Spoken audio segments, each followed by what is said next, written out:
भाषा विकास के सिद्धांत, प्रिंसिपल्स ऑफ लैंग्वेज डेवलपमेंट। वैसे तो भाषा विकास के बहुत सारे सिद्धांत हैं, पर जो कुछ प्रमुख सिद्धांत हैं वो हम यहाँ पर डिस्कस करने जा रहे हैं। और उनमें एक सबसे ही ज्यादा प्रमुख है नोम चॉम्स्की का सिद्धांत, तो उसे भी डिटेल में करेंगे। बाकी दो सिद्धांतों के बारे में हम और जानेंगे। देखिए, सबसे पहला है भाषा विकास के सिद्धांत में व्यवहारवादी सिद्धांत, बिहेवियरिज्म। यह सिद्धांत दिया था B.F. स्किनर। स्किनर के बारे में तो साइकोलॉजी में बहुत ज्यादा जिक्र आता है, तो इस नाम से आप अच्छी तरह परिचित ही हैं। इस सिद्धांत के अनुसार क्या है, बच्चे जो होते हैं वो कोरिलेट होते हैं, और वे कहां से सीखते हैं? वे अनुकरण और प्रोत्साहन, प्रोत्साहन कहिए या पुनर्बलन कहिए, इंग्लिश में रीइंफोर्समेंट, इसके माध्यम से ही वो भाषा सीखते हैं। वो कहते हैं कि भाषा का जो विकास होता है वो क्रिया प्रसूत अनुबंधन के अनुसार होता है, मीन स्टिमुलस रेस्पॉन्स के अनुसार जो है वो भाषा का विकास बच्चे में होता है। अब देखते हैं जो सबसे ज्यादा इंपॉर्टेंट टॉपिक है इसका, वो है नेटिविज्म सिद्धांत। इसे मनोभाषिक सिद्धांत भी कहा जाता है, और यह सिद्धांत नोम चॉम्स्की ने दिया था। कहीं कहीं नाओम लिखा मिलता है, कहीं नोम भी मिलता है। ये एक अमेरिकी मनोवैज्ञानिक थे, और उन्होंने यह सिद्धांत जो है 1959 में दिया था।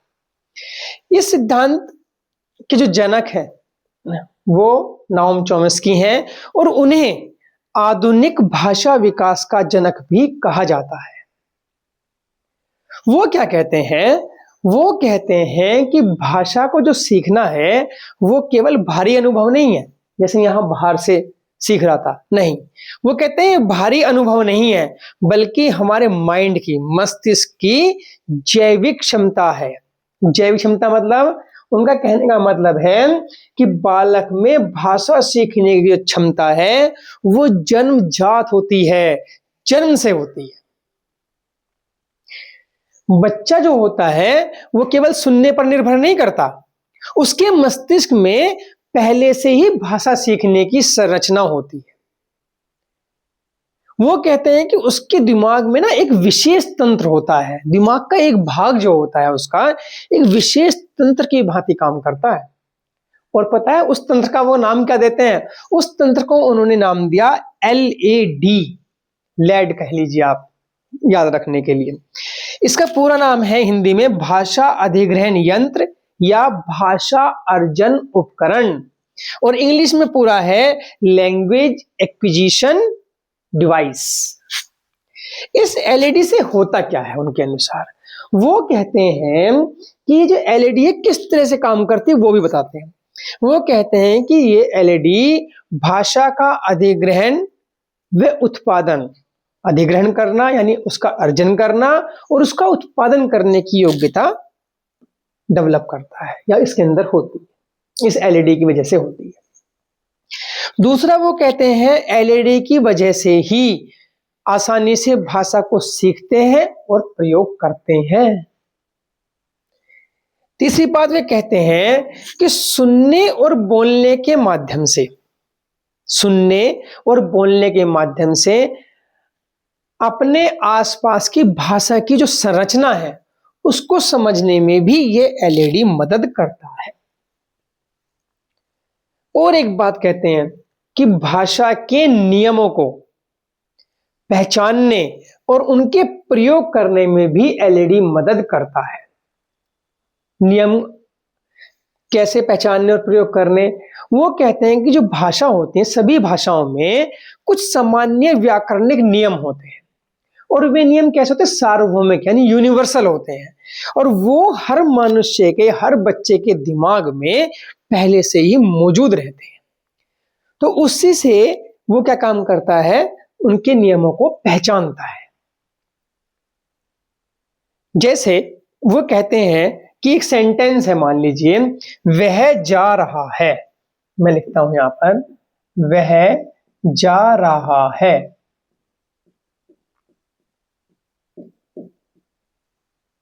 तो जाना इसमें क्रिया है, और यह वर्तमान काल में है, यह सब उसे LAD से पता चल जाएगा। यही है भाषा के नियमों को पहचानना और प्रयोग करने में मदद करना। वे कहते हैं कि बच्चा कोई भी भाषा सीख सकता है, बशर्ते उसे उस भाषा का वातावरण मिले। देखिए, जैसे हमारे यहाँ पर हिंदी बोली जाती है, तो जो बच्चे होते हैं वो हिंदी बहुत अच्छे से बोल लेते हैं। ऐसे ही जहाँ इंग्लिश बोली जाती है, तो बच्चे इंग्लिश बोलते हुए सुनते हैं तो इंग्लिश बोल लेते हैं बहुत अच्छे से। तो उनका मेन बात जो इसमें याद रखनी है, एलईडी है, जो कि हमारे दिमाग में पहले से ही एक संरचना है जिससे हम भाषा को अच्छे से ग्रहण कर लेते हैं, उसके नियमों को जान लेते हैं, व्याकरणिक नियमों को जान लेते हैं। मुख्य रूप से ये उन्होंने एलईडी के बारे में बताया और इस तरह से बताया कि हम भाषा सीखते हैं।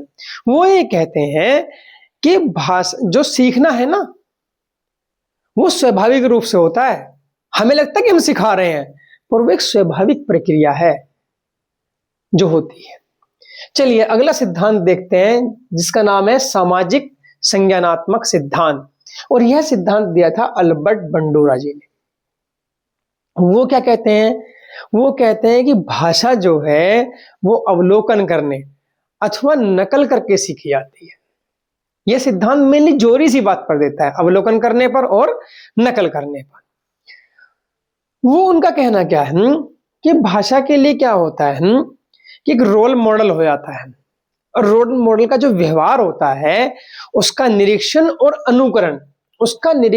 अनुकरण करके ही भाषा सीखी जाती है। जैसे हमने देखा है बहुत सारे लोग प्रधानमंत्री मोदी जी का नकल करते हैं, उनकी ऐसी आवाज निकालते हैं, और जैसे वो शेविंग रखते हैं, दाढ़ी रखते हैं, उसी तरह का वो अपनी दाढ़ी रखते हैं। ये ऐसे फिल्मों के भी रोल मॉडल बना लेते हैं।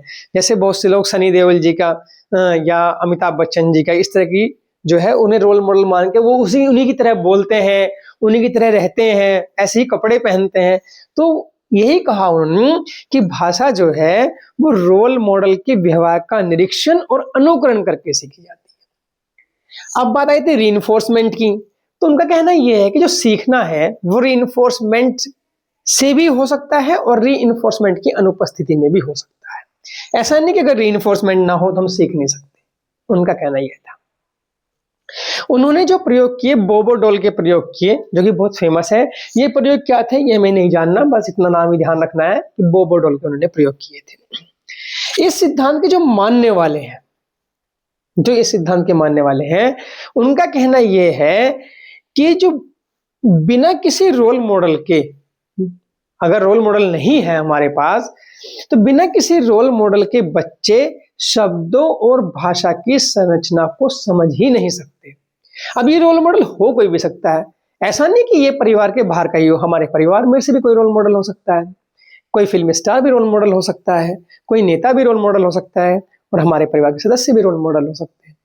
तो ये कहीं से भी हो सकता है, लेकिन बिना किसी रोल मॉडल के हम भाषा और शब्दों की संरचना को नहीं समझ सकते। इस तरह से भाषा के 3 सिद्धांतों को हमने जाना। व्यवहारवादी सिद्धांत जो कि बीएफ स्किनर ने दिया, नेटिविज्म सिद्धांत जो कि नाओम चॉम्स्की ने दिया था, और तीसरा सामाजिक संज्ञानात्मक सिद्धांत जो कि अल्बर्ट बंडूरा ने दिया। ये भाषा के सिद्धांत है। भाषा में चिंतन में लैंग्वेज टॉपिक पर हमारा डिस्कशन लगभग पूरा हो चुका है। कुछ छोटा मोटा पॉइंट इसमें रह गया होगा तो नेक्स्ट वीडियो में हम उस पर बात कर लेंगे और चिंतन के बारे में आगे जानेंगे। तब तक के लिए नमस्कार, बाय बाय, और हमारे चैनल को लाइक सब्सक्राइब करना ना भूलें और रूटीन से पढ़ाई करना ना भूलें।